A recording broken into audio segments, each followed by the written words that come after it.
Ladies and gentlemen, the story you are about to hear is true. Only the names have been changed to protect the innocent. Dragnet.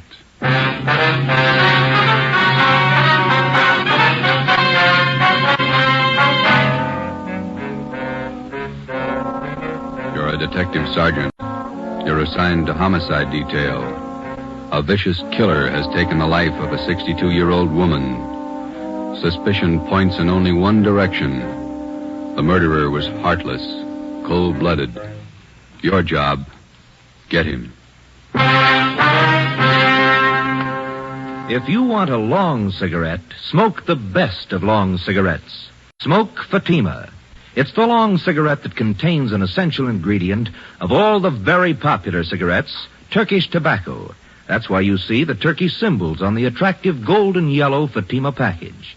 That's why Fatima has a much different, much better flavor and aroma than any other long cigarette. That's why Fatima doubles and redoubles its smokers. Yes, if you want a long cigarette, smoke the best of long cigarettes. Smoke Fatima. Dragnet, the documented drama of an actual crime. For the next 30 minutes, in cooperation with the Los Angeles Police Department, you will travel step by step on the side of the law through an actual case from official police files. From beginning to end, from crime to punishment, Dragnet is the story of your police force in action. It was Saturday, November 5th. It was foggy in Los Angeles. We were working the day watch out of homicide. My partner's Ben Romero. The boss is Ed Backstrand, chief of detectives. My name's Friday.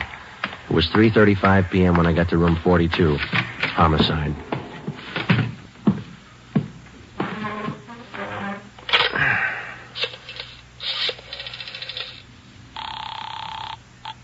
Long distance. This is Friday in homicide. I'd like to place a call to Mr. Frank Renard in Murphy, Idaho. The number is 761. Frank Renard, Murphy, Idaho, 761. Yeah, that's right. The call's been cleared with the business office. All right. Do you want me to call you back, Sergeant? No, I'll hang on. Okay, I'll place it for you.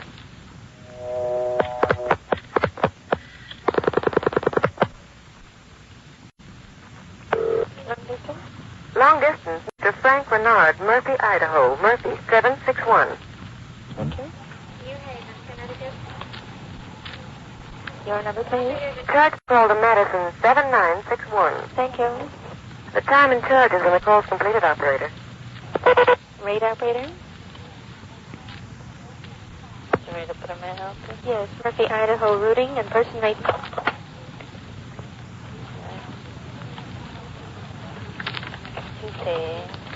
N-A-M-P-A, Napa. Hi. Operator, the number is 4C. Hi. 160, thank you. You're welcome. Through Boise.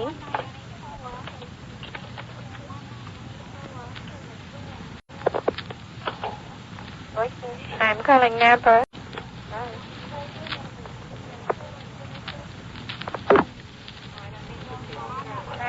Murphy, 761.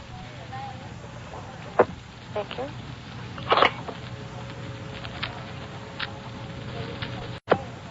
Keep ringing, 761. They're ringing the number, Sergeant. Okay, thanks.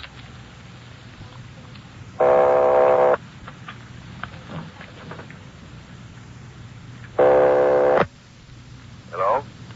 Mr. Frank Renard, please. Los Angeles calling. Who do you want? Mr. Frank Renard, please. Los Angeles calling. I'm Frank Renard. Go ahead, please. All right, Sergeant, go ahead. Hello? Hello? Hello, Frank Renard? Yeah, who's this? This is Sergeant Friday, Los Angeles Police Department. I've got an urgent message for you. For me? Well, what's the matter? Your wife, Dolores, asked me to call you. Something's happened to your mother. What do you mean? What's happened? I better let your wife tell you. She wants you back in Los Angeles right away. Look, what's this all about? I can't leave my job now. You better come. Your mother's been murdered.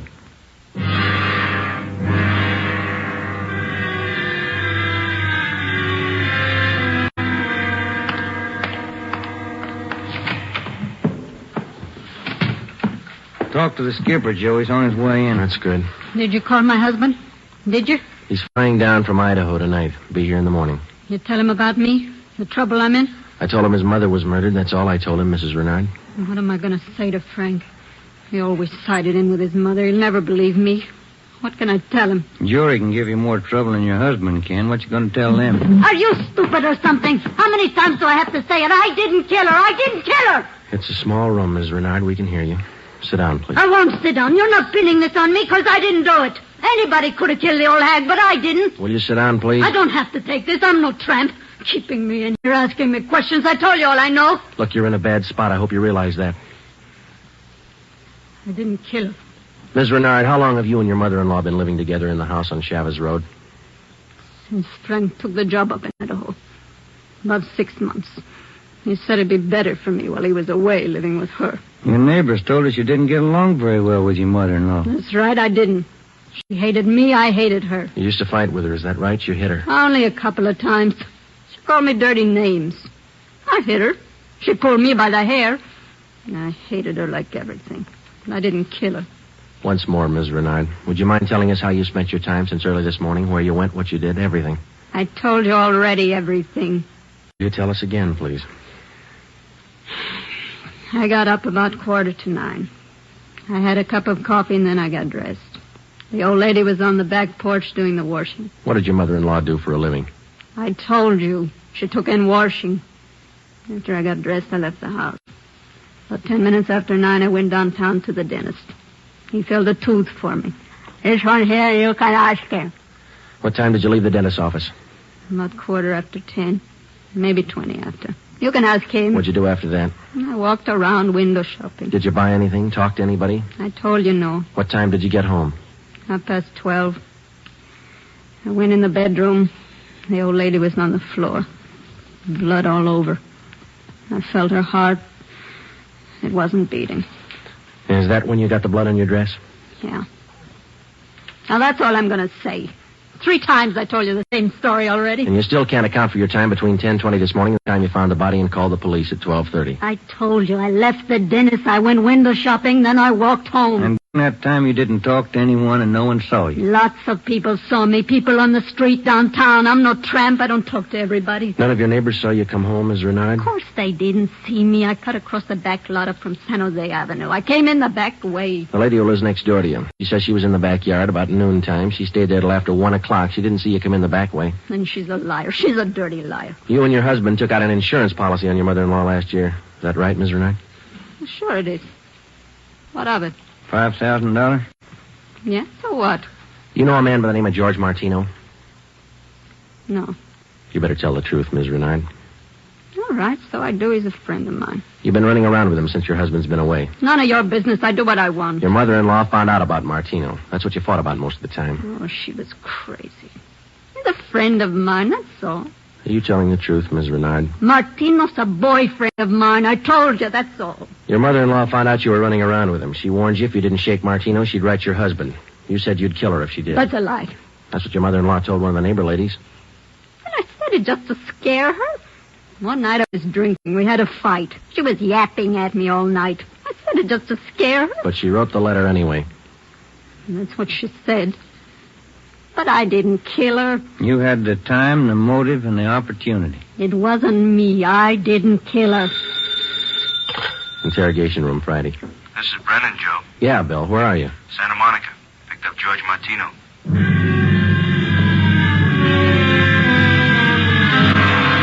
Ben and I drove Mrs. Renard to Lincoln Heights Jail, 5th floor, and had her booked on suspicion of 187 PC. When we checked back in at the office, Brennan and Wiseman, the other 2 men on the case with Ben and I, were questioning George Martino in the interrogation room. Ben and I stood by. Martino admitted only 2 things. He had been running around with Mrs. Renard since her husband left town, and he had heard Mrs. Renard express a desire to do away with her mother-in-law. After the questioning of Martino, Sergeant Brennan, Ben and I met with Chief Ed Backstrom. It was 5:15 p.m. You got everything but the murder weapon, huh? That and Mrs. Renard's confession. She ought to come through, huh, Joe? I don't know. She's scared, but she's still got a smart mouth. What about Martino, Brennan? You think he had a hand in it? I don't think so. We spent most of the afternoon talking to him. He hasn't got the guts. We took a statement. And does he have an alibi? Solid. What was the cause of death? Strangulation, multiple fractures of the skull. All motives are with Mrs. Renard, Chief. Pretty clear-cut job. No evidence of robbery or burglary, I guess. A couple of dresser drawers in the bedroom were emptied on the floor and clothes tossed all around. Pretty obvious plan to make it look like burglary. Maybe. We found 3 $1 bills in plain sight. They were on the floor near the body. If a burglar went through the stuff, he wouldn't have missed that money. And it shouldn't be too much trouble tying it up. Shouldn't be, Skipper. Friday and Romero, you follow the case through. Just a minute. Hello, Backstrand. Yeah? What? All right, I'll send him over. Lee Jones. Just finished checking the evidence at the crime lab. Yeah? He thinks Mrs. Renard's innocent.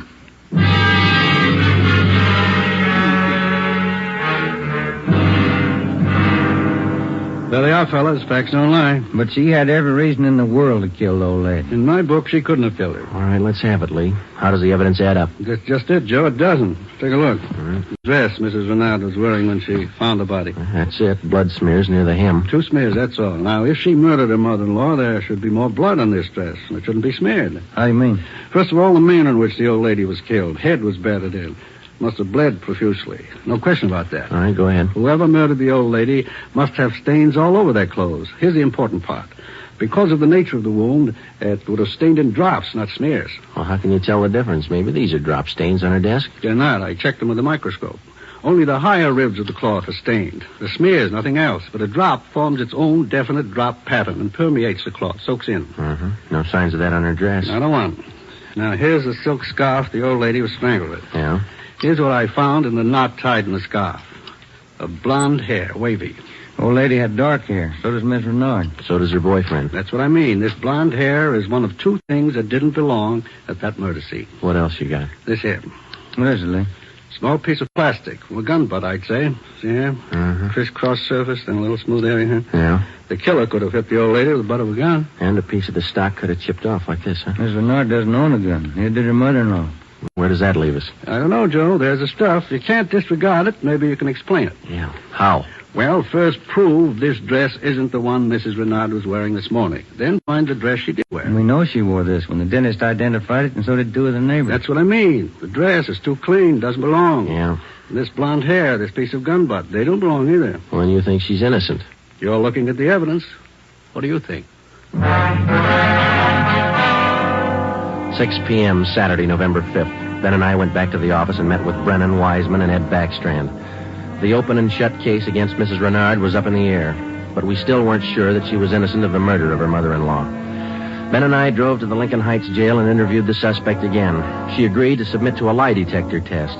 We drove back to the office, contacted Sergeant Berger, the department's polygraph man, and set up a special test for the following day. The next morning, we met with Berger and formulated a list of key questions, and then we picked up Mrs. Renard and brought her to the 3rd floor of the old city jail building, the polygraph room. At 10:33 a.m., the test got underway. As usual, Sergeant Berger conducted the interview alone. Backstrand, Ben, and I waited outside. Well, how about Mrs. Renard's husband? Get in town yet? He's due in around noon, Skipper. Got a smoke? Here.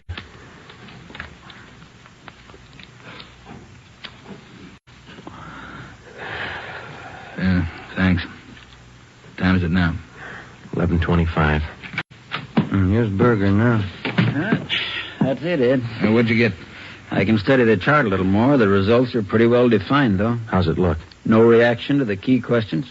What's your opinion? I don't think she did it.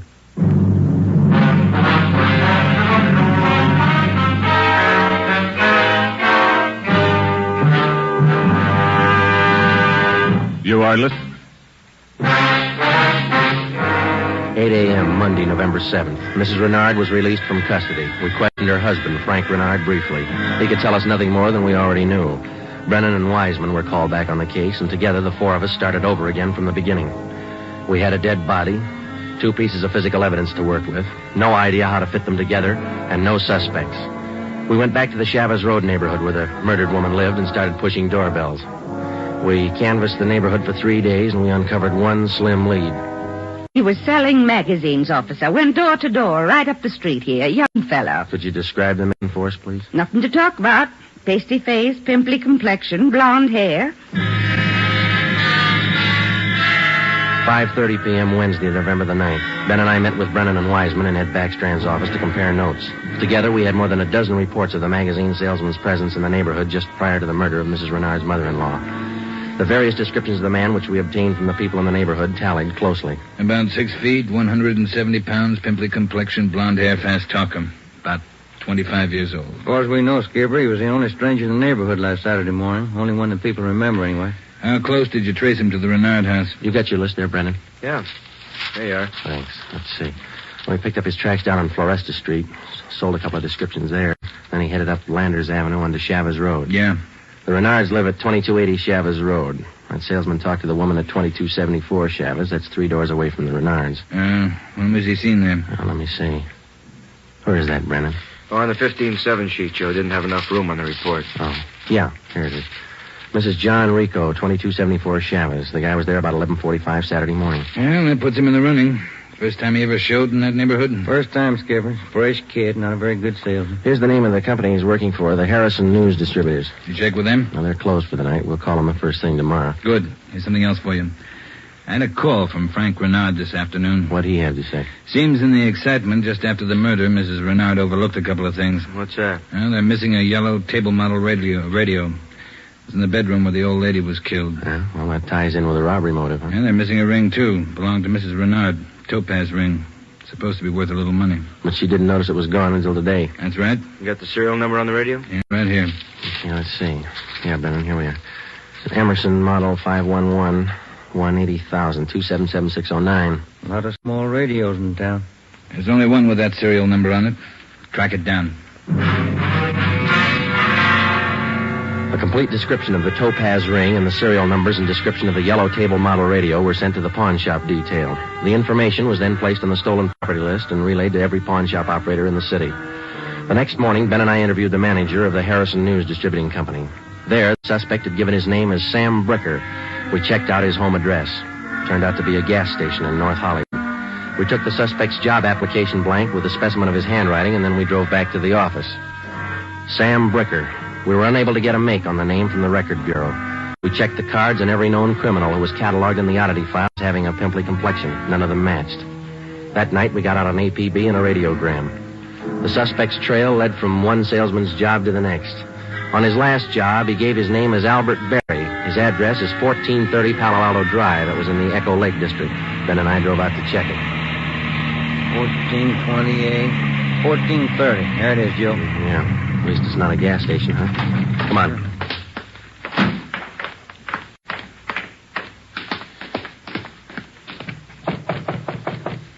Tiresome, huh? Yeah, I could stand a change. Yes, what is it? We're looking for an Albert Berry, ma'am. Does he live here? Mr. Berry, I'm sorry. He and his wife moved 4 days ago. We identified ourselves as police officers and had the landlady, a Mrs. Catherine Hoffman, show us the apartment which Berry and his wife had occupied. It was still vacant. In one of the closets in the apartment, we found a cheap overnight bag. The lock on it was broken and one of the seams had ripped.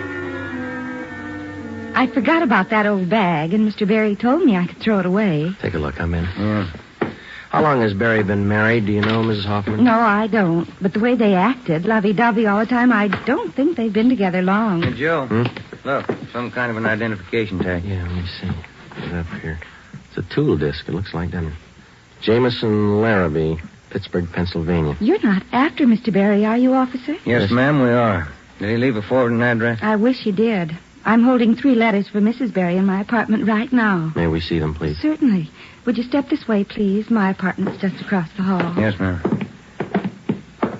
Would you like a bottle of beer or something? No, ma'am, thanks. Let's see. I thought I put... Yes, here they are. 3 of them, Sergeant. From her folks, I think. Mrs. Berry's from Fresno. Oh, that's good. You want to copy down this return address, ma'am? Yeah, go ahead. Okay. That's C.K. Ulrich, U-L-R-I-C-K. 525 North Lamona, Fresno. Yeah, got it. There you are, Miss Hoffman. By the way, did the Berrys say they'd call for their mail? Mrs. Berry did. That's why I'm holding on to it. All right. Just one more question. Do you remember if Mr. and Mrs. Berry had a radio? Yes, they did. A small one. Do you remember what brand it was? No, I don't. It had a yellow case. That's all I remember. Before we left, we called Ed Backstrand, and he had an immediate stakeout placed at the apartment house in case the Berries returned to pick up their mail. Ben and I went back to the office and placed a call to the Pittsburgh Police Department. We gave them the description and the number of the tool disc which we'd found in Barry's old suitcase. They said they'd check with the Jameson Larrabee Company in the morning, and then they'd call us back. That night, Ben and I drove to Fresno and checked in at the police station up there. 2 officers were assigned to stake out the Ulrich home. We interviewed Mr. Ulrich, who identified himself as Albert Barry's father-in-law. He told us his daughter had married the murder suspect 8 months before, and he gave us pictures of Barry taken at the wedding. Ulrich told us that he'd catch a Santa Fe train out of Fresno the next morning. He wanted to be in Los Angeles to take his daughter home when Barry was apprehended.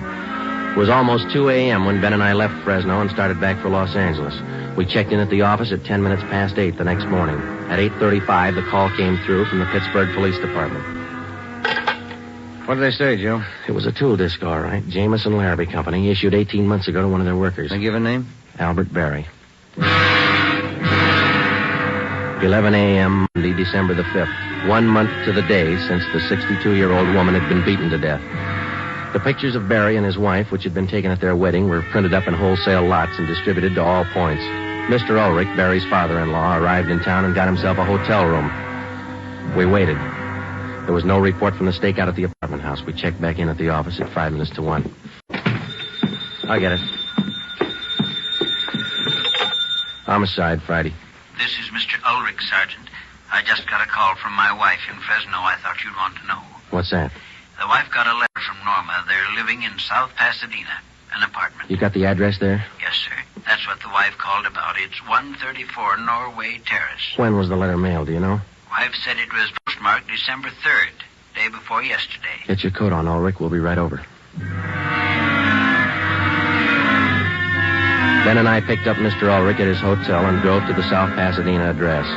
Barry and his wife had the apartment on the top floor. Neither of them were at home. The landlord let us in with a pass key. In the bedroom, we found a small yellow radio. We checked the serial numbers. They matched. It was the same radio stolen from the Renard house. In the bedroom closet, we found 2 suitcases. We checked through them. Nothing in this one, Joe. Here we are. Look at these. What are they, Sergeant? A pair of plastic gun butts. Let's see, Joe. One of them's been chipped, see?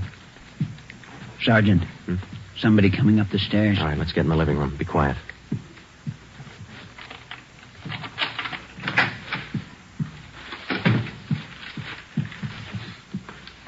Dad, what are you doing here?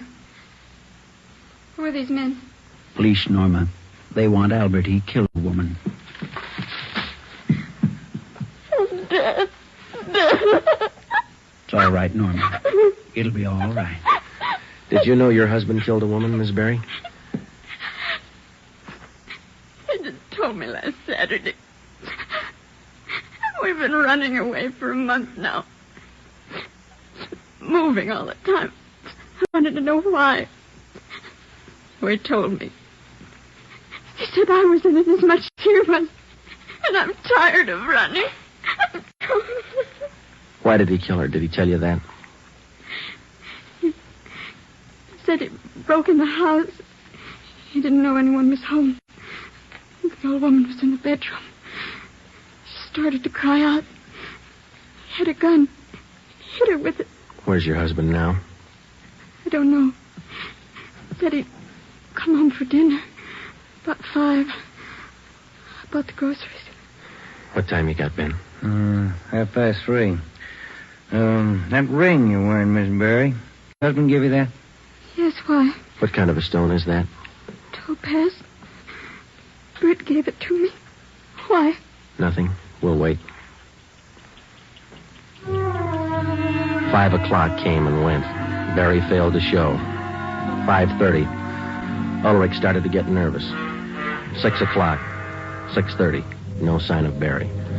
I went to the window and kept an eye on the street below. At 6:45, a light green Nash sedan pulled to a stop in front of the apartment house. A man got out and went into the main floor entrance. Bert.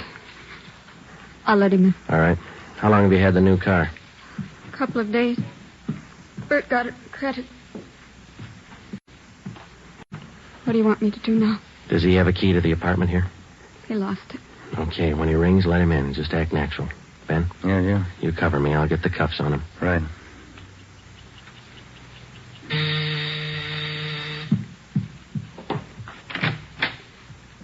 sunburned.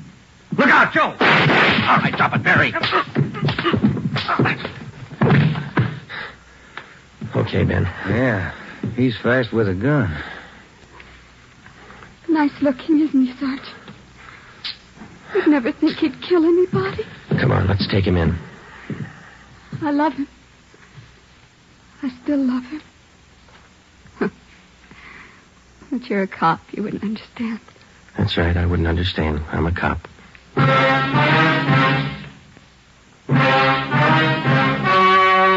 The story you have just heard was true. Only the names were changed to protect the innocent. On February 16th, 1947, trial was held in Superior Court, Department 82, City and County of Los Angeles, State of California. In a moment, the results of that trial. Earlier.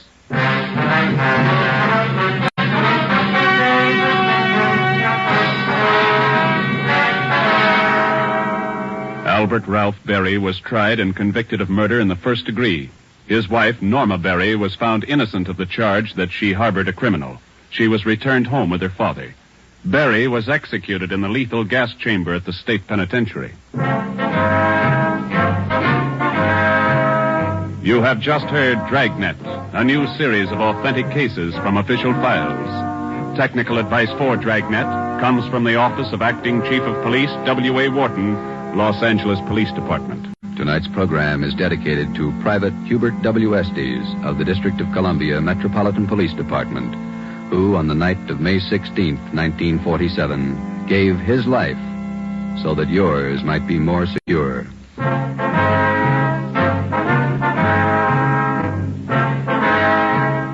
Fatima Cigarettes, best of long cigarettes, has brought you Dragnet, portion transcribed from Los Angeles. Be sure to hear songs by Morton Downey tonight on NBC.